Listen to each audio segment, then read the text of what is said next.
Assalamualaikum, hai, saya Risa Sora Amaira dari SMP Negeri 1 Bantul, kelas 8G, nomor urut 25. Hari ini saya akan berkunjung di makam Raja Imogiri.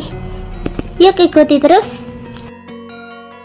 Perjalanan menuju makam raja-raja membuatku terkagum lihat susunan anak-anak tangga yang tersusun rapi. Tinggi ke atas kurang lebih 409 anak tangga. Kalau dihitung sampai ke makam Sultan Agung, totalnya menjadi 500 anak tangga.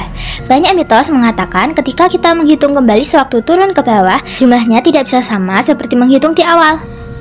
Ada salah satu anak tangga yang nampak aneh di kompleks pemakaman Raja-Raja Imogiri. Ternyata itu adalah makam pengkhianat Mataram. Namanya adalah Tumenggung Indranata.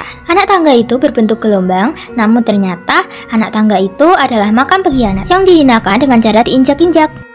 Pada tahun 1628 dan 1629, Sultan Agung dari Mataram pernah melakukan 2 kali percobaan serangan ke VOC yang berada di Batavia. Dianggap memonopoli hasil dan memeras rakyat pribumi. Ini karena VOC dengan kebijaksanaan yang semena-mena dan hanya menguntungkan VOC saja. Pada 1628, karena buruknya perbekalan logistik, akhirnya pasukan Mataram gagal untuk menaklukkan VOC.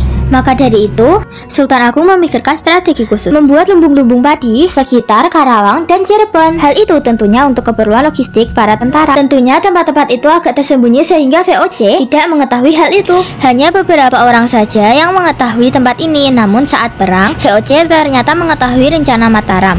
Kemudian VOC menghancurkan lumbung-lumbung padi itu. Rencana yang sudah disusun sangat matang dan sangat rapi oleh Sultan Agung akhirnya gagal lagi. Ternyata dalam kegagalan besar Sultan Agung menyerang VOC, ada sosok pengkhianat dari Mataram yaitu Tumenggung Indranata. Memiliki nama asli Ngabei Mertajaya, putra dari Tumenggung Wiraguna. Ia adalah seorang punggawa yang pernah membantu Sultan Agung dalam menaklukkan Demak dan sekitarnya. Tumenggung Indranata mengkhianati Mataram karena diiming-imingi Belanda diangkat menjadi Raja Mataram berikutnya jika Mataram runtuh. Setelah aksi pengkhianatan itu diketahui, Tumenggung Indranata langsung ditangkap dan dijatuhi hukuman yang sangat berat oleh Sultan Agung. Jasadnya dibagi menjadi 3 bagian. Bagian kepala dipancangkan di alun-alun Jayakarta sebagai peringatan bagi Belanda. Bagian kakinya dibuang ke laut sebagai simbol pengusirannya dari tanah Jawa. Bagian badannya dimakamkan di tangga yang mengarah ke Gapura Sumpit Urang. Siapapun yang berziarah ke makam Sultan Agung dianjurkan untuk menginjak bagian tangga yang bergelombang itu. Tujuannya untuk selalu mengingat perilaku pengkhianat tersebut.